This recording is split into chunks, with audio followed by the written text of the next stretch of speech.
The day my father called me the disgrace of the family wasn't the day everything fell apart. It was the day everyone finally saw how carefully he had been protecting a lie. My name is Charlotte Wang.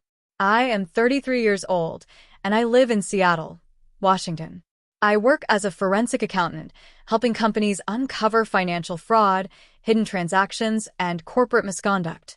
My career has taught me to trust documents more than promises and evidence more than opinions. I have never been interested in family wealth or public recognition. I simply wanted a peaceful life built on honesty. My father, Victor Wang, is 61 years old.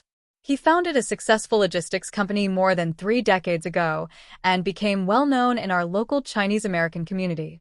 People admired him for his charitable donations, leadership, and polished image. To outsiders, he appeared generous, disciplined, and deeply devoted to his family. Only those closest to him understood how much he valued appearances above everything else. For as long as I can remember, my father believed that every member of our family existed to protect the family's reputation. Mistakes were never discussed openly. Questions were often treated as acts of betrayal. He expected complete loyalty, even when something felt wrong. Growing up, I admired him. Like many daughters, I believed my father could solve every problem. That belief slowly disappeared as I became older. During college, I studied accounting because I enjoyed solving complicated financial puzzles. After graduation, I accepted a position at an independent financial consulting firm instead of joining my father's company. That single decision created a distance between us that never truly disappeared. Over the next several years, our conversations became shorter. Family holidays became uncomfortable. Relatives often repeated my father's version of events, saying I had become too proud or too independent to support the family business. I rarely defended myself. Arguing only created more conflict, and silence seemed easier. Eventually, I stopped attending most family gatherings. I focused on my work, built my own business, and created a life that belonged entirely to me. Even though I missed some of my relatives, staying away felt healthier than pretending everything was fine. Then, early one Tuesday morning, everything changed. My Aunt Grace called unexpectedly. "We're having the annual family reunion this Saturday," she said. "Everyone will be there. Your father specifically asked that you come." Her words caught me off guard. For years, my father had barely acknowledged my existence. Now he wanted me at the reunion. I almost refused. Something about the invitation felt unusual. It wasn't only the timing. It was my aunt's voice. She sounded nervous, almost as if she wanted to tell me something but couldn't say it over the phone. "I think you should come," she added quietly before ending the call. For the rest of the week, I couldn't stop thinking about that conversation. On Friday evening, while finishing paperwork at my office, I noticed an unfamiliar envelope that had been slipped beneath my office door. There was no return address. Only my name was written neatly across the front. Inside was a single folded sheet of paper. It contained one sentence. "Someone at the reunion is planning to make sure you never come back." I read it 3 times. No signature. No explanation. No clue who had written it.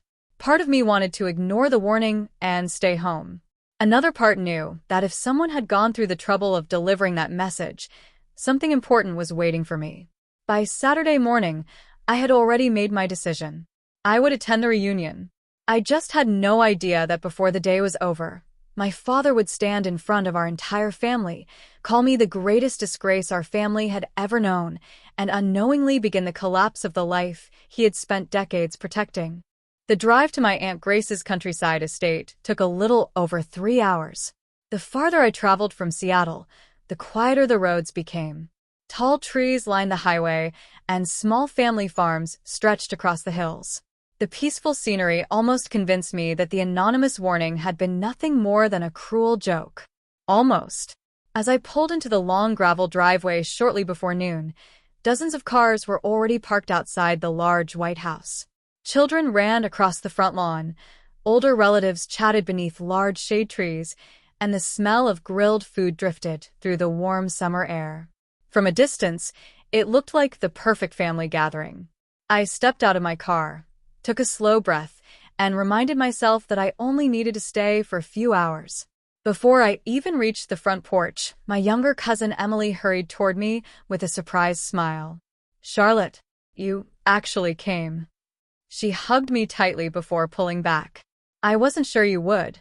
"I almost didn't," I admitted. Emily glanced toward the house before lowering her voice. "Things have been strange lately." "What do you mean?" She hesitated. "I don't know. Everyone seems nervous around Uncle Victor." Before I could ask another question, my Aunt Grace appeared at the doorway. "There you are," she said warmly, wrapping me in a hug. "Come inside. Everyone's waiting." Her smile was genuine, but her eyes told a different story. She looked exhausted. Inside the house, conversations briefly stopped as I entered. Several relatives smiled politely. Others simply stared. Some whispered to one another before quickly looking away. I recognized the familiar expressions: curiosity, judgment, pity. Most of them hadn't spoken to me in years. They only knew the version of my life my father had shared. One by one, relatives approached with predictable questions. "So, are you still working with numbers? When are you getting married? Do you ever think about moving back home?" I answered politely while carefully avoiding conversations about my father. For nearly half an hour, everything remained surprisingly peaceful. Then I saw him. Victor Wong stood near the dining room speaking with several business associates who had somehow become regular guests at family reunions. His posture was confident, his expensive suit perfectly pressed despite the summer heat, and his smile looked exactly as I remembered. Controlled, practiced, calculated. When our eyes met across the room, he didn't smile. He simply nodded once before returning to his conversation. No greeting, no welcome, nothing. It felt less like seeing my father and more like passing a stranger in an airport. I turned away first. That was when someone quietly spoke beside me. "You probably don't remember me." I looked up to find an older woman with silver hair, holding a glass of iced tea. It took me a moment before I recognized her. "Linda?" She smiled gently. "I wasn't sure you'd know me." Linda Brooks had worked as payroll manager at my father's company for over 20 years before retiring. I hadn't seen her since I was in college. "It's been a long time," I said. "It has." She looked around carefully before speaking again. "I'm glad you came." Her words sounded ordinary. Her expression did not. There was tension in her face that immediately caught my attention. Before I could ask what she meant, another relative interrupted us. Linda excused herself without another word. As she walked away, she glanced back toward me only once. It wasn't the look of someone attending a family celebration. It was the look of someone waiting for something unavoidable to happen. The afternoon continued with photographs, games for the children, and endless conversations around the garden. Everyone tried to appear relaxed, but the atmosphere felt increasingly unnatural. Several times I noticed people lowering their voices whenever my father walked nearby. Even stranger, I saw 3 former employees from his company attending the reunion. They weren't family. As far as I knew, they had never attended before. Each time they crossed paths with my father, the conversations became noticeably brief. No one laughed. No one lingered. It was as if everyone shared the same invisible secret. Around 4 o'clock, I stepped away from the crowd and wandered toward the back garden, hoping for a few quiet minutes alone. The garden overlooked a small lake behind the property. The only sounds were birds and the gentle breeze moving through the trees. Then footsteps approached behind me. I turned. It was Linda. She looked over both shoulders before speaking. "I don't have much time." Her voice barely rose above a whisper. "I've wanted to tell you something for years." I waited. She reached into her handbag and removed a small folded piece of paper. She pressed it into my hand without unfolding it. "Don't read it here." "Linda, what's going on?" Her eyes filled with quiet regret. I stayed silent for far too long. Before I could ask another question, someone called her name from the patio. She immediately walked away. I waited until she disappeared inside the house before opening the paper. There was only one sentence. "He never stopped." My heart sank. I understood exactly who he referred to, but I had no idea what Linda meant. Not yet. And somehow I knew the answer was waiting inside that house. I folded Linda's note and slipped it into my pocket before walking back toward the house. The cheerful atmosphere from earlier had almost disappeared. The patio tables were now arranged for dinner, relatives were taking their seats, and waiters moved between the guests carrying large trays of food. Conversations continued, but they sounded forced, as though everyone sensed something was about to happen without knowing exactly what. I returned to my seat near the far end of a long dining table. Emily leaned toward me. "Where were you?" "Just getting some fresh air." She studied my face for a moment. "You look like you saw a ghost." "I'll be fine." I wasn't sure that was true. Dinner began quietly. Plates were passed around, children laughed at one end of the room, and several uncles discussed business investments. Then my father stood up. He picked up a microphone that had been placed beside the fireplace. The room gradually fell silent. At first, his voice sounded calm. "I want to thank everyone for coming. Family means everything to me." Several relatives smiled. He continued speaking about tradition, responsibility, and honoring the people who came before us. Nothing seemed unusual until he looked directly at me. His smile disappeared. "Unfortunately," he said, "not everyone at this table understands what family truly means." Every head slowly turned toward me. My stomach tightened. My father rested one hand on the back of his chair. My daughter Charlotte had every opportunity to continue what our family built. He paused just long enough for everyone to listen. Instead, she chose herself. The room remained completely silent. She abandoned this family. Another pause. She walked away from our company. He shook his head with obvious disappointment. Some people spend their lives building something meaningful. Others spend their lives tearing it apart. Several relatives exchanged uncomfortable glances. No one interrupted him. He continued. "For years, I protected Charlotte's reputation because she's my daughter." That sentence almost made me laugh. Protected? He had spent years convincing people that I was selfish and ungrateful. Now, he wanted credit for protecting me. "But today," he said, raising his voice slightly, "I'm tired of pretending." He looked directly into my eyes. "You are the greatest disgrace this family has ever produced." The words echoed through the room. No one moved. Even the children stopped talking. I could feel dozens of eyes watching me, waiting, judging. Some relatives looked shocked. Others appeared relieved, as though they finally had permission to believe every rumor they had ever heard about me. Emily whispered my name.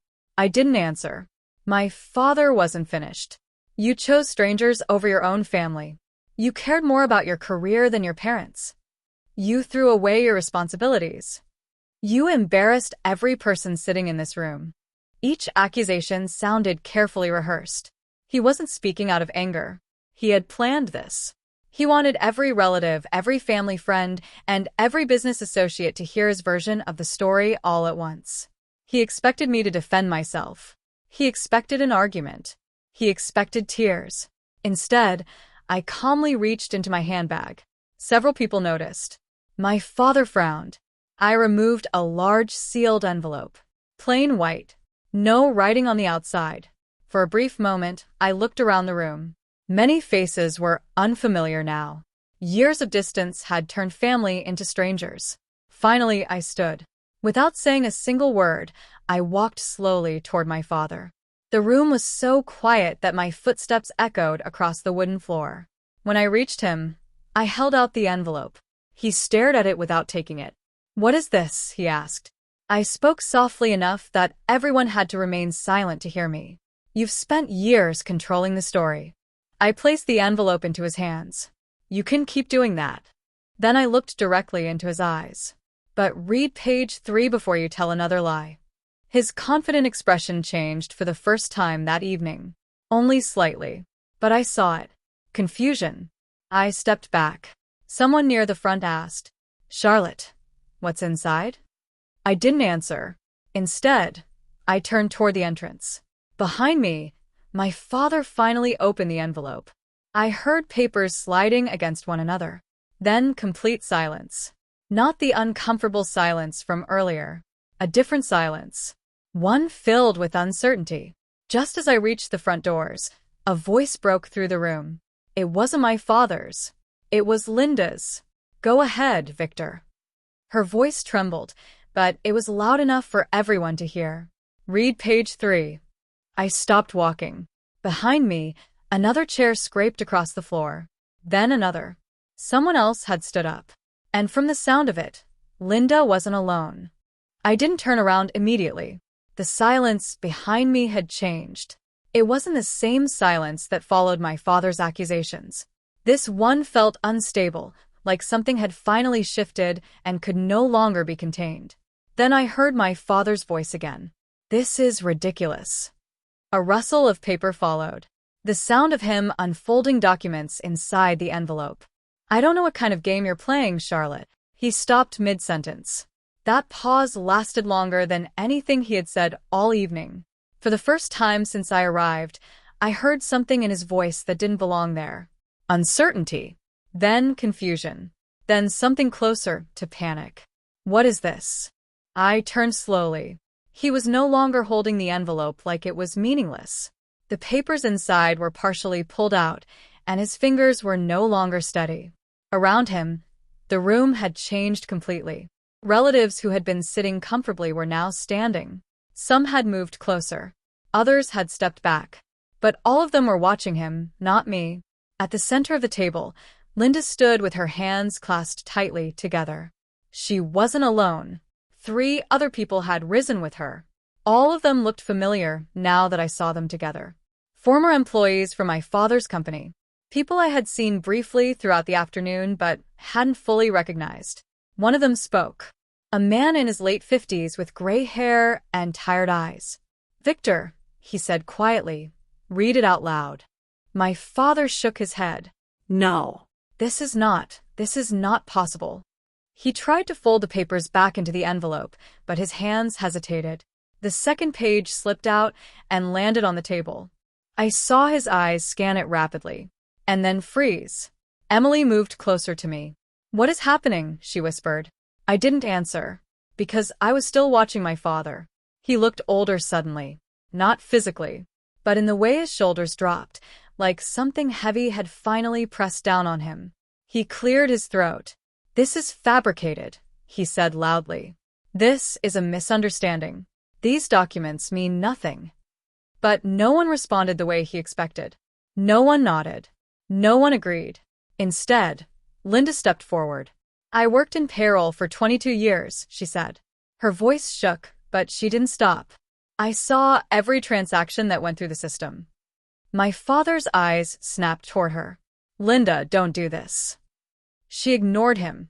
You told us to adjust the records. You said it was temporary.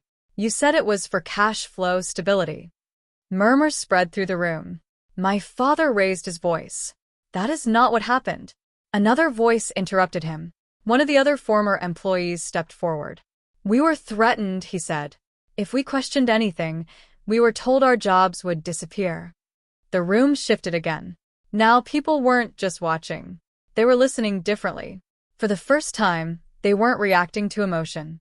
They were reacting to consistency. Pattern. Repetition. My father turned toward me. His expression sharpened. You planned this. It wasn't a question. I shook my head. No. I took one step closer, but not toward him. Toward the table.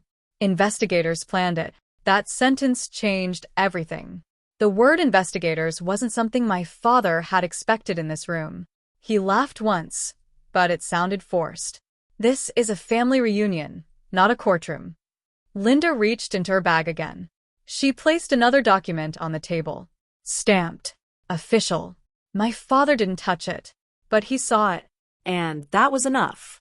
Emily looked between me and my father, confusion turning into shock. You didn't tell me any of this, she whispered. I wasn't the one who found it, I said. I looked at Linda. She did. My father finally raised the papers again, but now his hands were shaking visibly.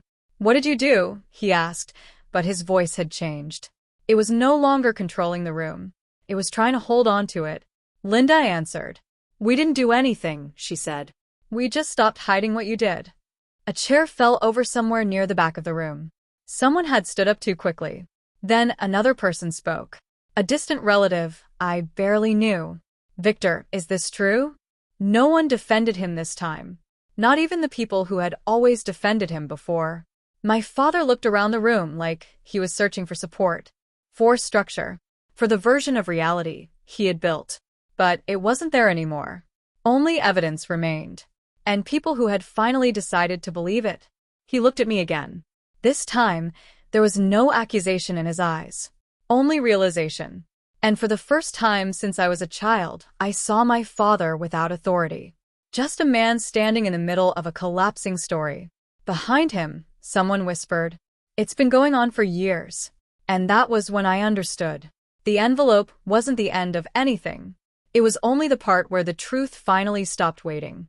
The room didn't erupt. That was the strangest part. I expected shouting, accusations, chaos, something loud enough to match the collapse happening in front of us. Instead, everything broke down in silence first. My father still stood at the head of the table, holding the documents like they had turned heavier in his hands. His authority, the thing everyone had responded to for decades, no longer worked in this room. It was gone. He looked at Linda again, then at the other former employees, then finally at me. "This is a misunderstanding," he said again, but his voice had lost its structure. "Someone has manipulated all of you." No one moved. No one agreed. A man from the legal department, one of the guests I didn't recognize earlier, stepped forward from the side of the room. I hadn't seen him arrive, but now he was clearly part of this moment. He held a small black folder. "Mr. Wong," he said formally, "we've already verified these records." My father blinked. "What?" The man opened the folder. "Federal audit began 2 weeks ago. Your internal records were flagged through an external whistleblower submission." The word whistleblower made several relatives turn toward each other. My father's gaze snapped toward me instantly. "You," he said sharply. "You did this." I shook my head. "No." I stepped closer to the table, not to him. "To protect myself, I left your company years ago," I said. "I never touched your system after that." Linda spoke again, quieter this time. "She didn't submit anything," she said. "I did." That statement hit the room harder than anything else. My father turned slowly toward her. "You," he repeated. Linda nodded. "I waited because I was afraid," she said. "For years." Her hands tightened. But after the audit started, I couldn't stay silent anymore. The legal officer continued reading. Multiple unauthorized transfers from employee retirement funds spanning over a decade. Shell accounts. Redirected benefits. Concealed tax reporting discrepancies. Every sentence removed another layer of denial. My father suddenly slammed the documents onto the table. "This is not proof," he snapped. "This is interpretation." But even he didn't sound convinced anymore. A relative near the far end of the table finally spoke. "So all those employees, they really lost their retirement funds?" No one answered immediately, because the answer was no longer theoretical. It was confirmed. Linda stepped forward again. "They lost everything," she said. The room shifted again. This time, it wasn't confusion. It was recognition. People were remembering names, stories, years of unexplained financial struggles. My father's voice rose again, but weaker now. "I built this company," he said. "I gave jobs to hundreds of people. I supported this family for decades." The legal officer responded calmly. "And you misappropriated funds to maintain it." That sentence ended the argument. Not emotionally, legally. My father looked around again, but something in him had changed. He wasn't trying to convince anymore. He was trying to find an exit that didn't exist. Emily stepped closer to me. Her voice was barely audible. "Did you know any of this was happening?" I hesitated. "No," I said honestly. "Not the full extent." That was the truth. I had suspected inconsistencies years ago, but I never had access to the full picture. I left before it became clear how deep it went. Now, it was all exposed at once. My father suddenly pointed at me again. "You still walked away," he said. "You abandoned your family." I looked at him for a long moment. And for the first time, I didn't feel the need to defend myself. "I left because I didn't want to be part of it," I said. Not loudly. Not emotionally. Just clearly. Silence followed again. But this silence felt different. It wasn't confusion anymore. It was acceptance forming. The legal officer closed his folder. "There will be formal proceedings," he said. "This is no longer a family matter." That sentence changed the atmosphere completely. Family reunion. To legal investigation. To consequence. My father looked at me one last time. And for the first time, I saw something underneath everything he had built. Not anger. Not control. But collapse. I turned away. This time no one stopped me. Behind me, I heard Linda's voice again, softer now. "It's finally over." And for the first time that night, I believed her. The house was completely different when I returned to the front hallway. The same walls. The same furniture. The same family photographs hanging in polished frames. But nothing felt familiar anymore. The energy had drained from the place like air leaving a sealed room. Behind me, voices continued in the dining hall, but they were no longer part of the celebration. They were part of something else now. Procedural conversations, legal explanations, quiet arguments between relatives trying to process what they had just heard. I stepped outside through the front door. The evening air was cooler than I expected. For a moment, I just stood there, listening to nothing except distant insects and the soft movement of trees. Then footsteps approached from behind. I didn't need to turn to know who it was. Linda. She stopped beside me, but didn't speak immediately. We both looked out toward the driveway, where cars were slowly beginning to leave.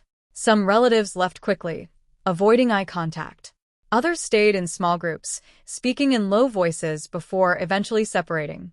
The reunion was ending without anyone formally ending it. "Are you okay?" Linda finally asked.